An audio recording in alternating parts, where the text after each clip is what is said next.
So, May 2016 and the EU vote is nearly here. Pardon me.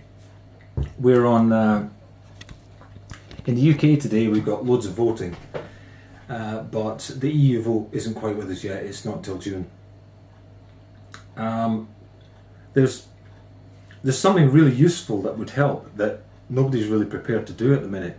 What would be useful would be to talk about, I mean really we're talking about two alternative futures, right? So in a very short video piece, I'm just going to point out the flaming obvious. On the one hand, we could stay in the EU with all that that will entail. On the other hand, we could leave the EU with all that that would entail. So as we're being given the option to leave, Brexit as people are calling it, what about remain? What if we remain in the EU? Pardon me. What sort of legislation and stuff, EU type stuff, is coming down the pipe? See, that'd be useful to know. I'll tell you what somebody hasn't mentioned yet.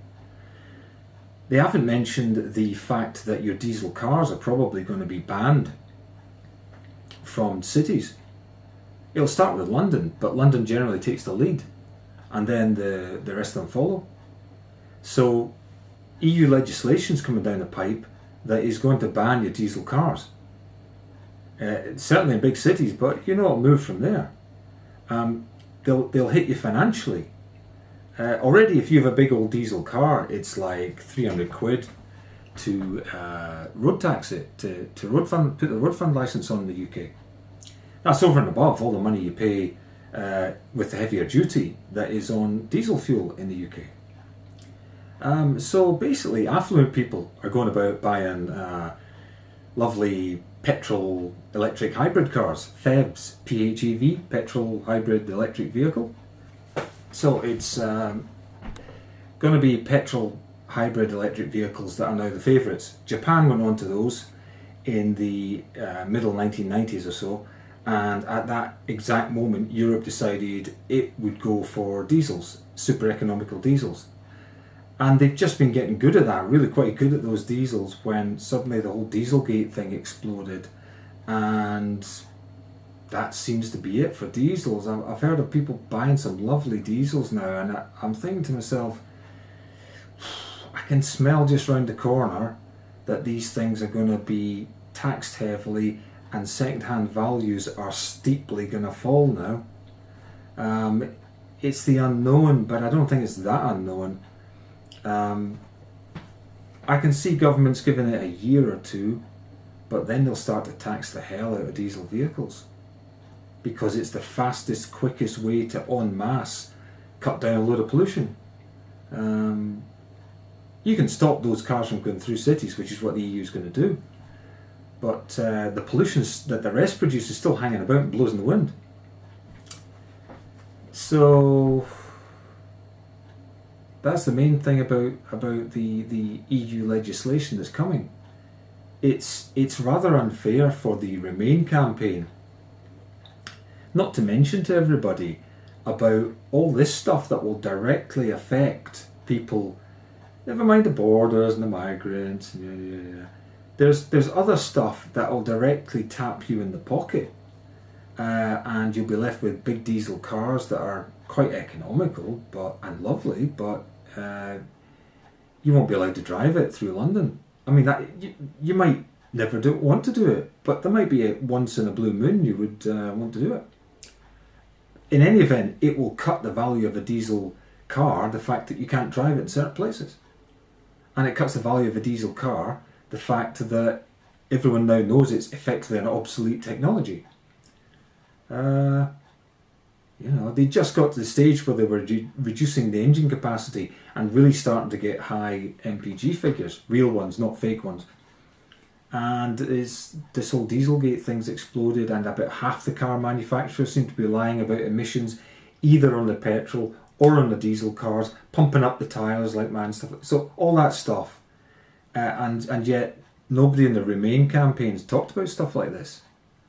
So there must be a legislative programme that the EU has that somebody could tell us what it is and tell us the stuff that will really affect us. I put it to you that the Remain campaign doesn't find it useful to tell everyone that certain kinds of cars are virtually obsolete and won't be allowed in cities within, what, 5, 7 years?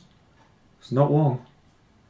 And it's not just that you'll have to get rid of it, it's that you'll have to buy a replacement, which at the minute, an equivalent replacement could be said in petrol hybrid terms, could be said to be something of the order of twice as expensive.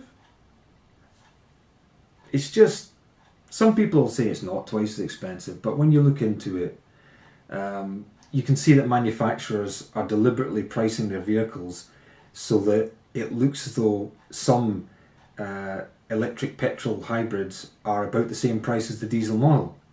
I put it to you, that's a bit of a con, and they're actually cross-subsidising, i.e. they're charging more for the other one so that it makes the hybrid one look as though it's not as expensive.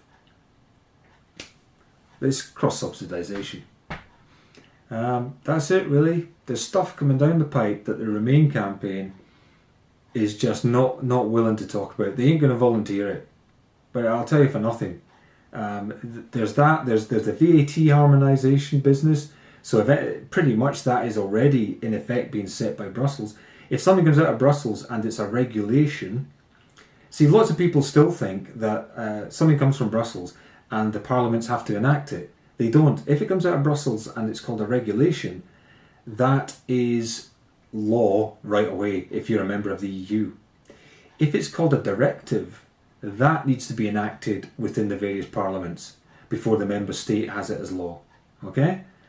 So they are able to do things already that just becomes law in the member states no matter what. I think it's a shame that we've got to go hunt out these things for ourselves, and I think it's a shame that there's no real alternative to us coming out or staying in. Nobody seems particularly keen in helping us to.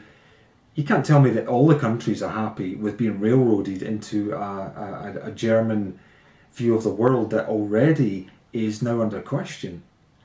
I suggest to you that if Merkel's party gets a kicking in the forthcoming elections that they're going to have in Germany not too long away, I suggest to you that we might actually say that German view that currently seems to be the state of things might not actually be the state of things in the very near future. So, I don't know, interesting timing choosing the EU vote to be quite early. I always said it suggested that David Cameron knew some stuff was coming down the pipe that would make trying to get people to vote to Remain much harder. I'll say one more thing. This is a phenomenon that's a bit like selling a house in an area where not many houses have been sold. The first person to sell a house on that street or in that area is probably not going to get the best price if it's a good area, because there isn't an avalanche of people suddenly rush to buy it. What there is a bit of nervousness because nobody's calibrated yet what the price of a good house in that particular good area is. But once it's sold and people are seeing pictures on the internet and it becomes abroad, then people know what it's like and they can check up on myproperty.com or whatever what price it's sold for according to land registry in the UK. Then it's a situation where it's a known quantity. But until that first house gets sold, if there haven't been many houses sold for quite a while, nobody really knows how much they're worth. So the first person to sell is not getting best value and does all the hard work, really. Now, Brexit is a bit like that. I've got this fear that Britain's going to be possibly able to vote to exit. I don't think we will. I've said elsewhere what my thoughts are on that. But Britain could end up exiting the Eurozone, the EU, sorry, we're not in the Eurozone. We could end up exiting the EU and then suddenly everybody goes, oh God, maybe there are some reasons to change the EU. Yeah? Then they all take that as a warning. The club all goes and changes the rules. And then we say, oh, hang on, we could have done with being part of it. We'd be part of that. And then they say, oh, no, you wanted out. You see the risk we're taking and what we're being made to do. We're being made to be the battering ram because the leaders can't get together and really push through an agreement that actually it's a bit burdensome what's been done with the EU. So I predicted elsewhere it's 55.3%. are going to vote for remaining, and 44.7% are going to vote to leave. So we're going to remain because of that. Because everyone seems to be basically voting. I say it's the way it went in the Scottish vote, Scottish independence vote. And everybody there, they didn't look around to see what the answer was, why they should vote. Basically, everybody voted according to their wallet. What's best for me? Navel gazing. That's what I said in the other piece, yeah? So to 2 decimal places, I would say that's the best prediction I can give you as to what the result of this EU vote is going to be, this EU referendum in the United Kingdom. Because nothing's settled. Nobody's giving you anything concrete. Nobody can give you anything concrete. But we do know the legislation programme is coming down the pipe. Surely somebody knows that. They don't even want to talk about that. They'll tell you any fact you like, as long as it can be changed later. Thanks for watching and listening.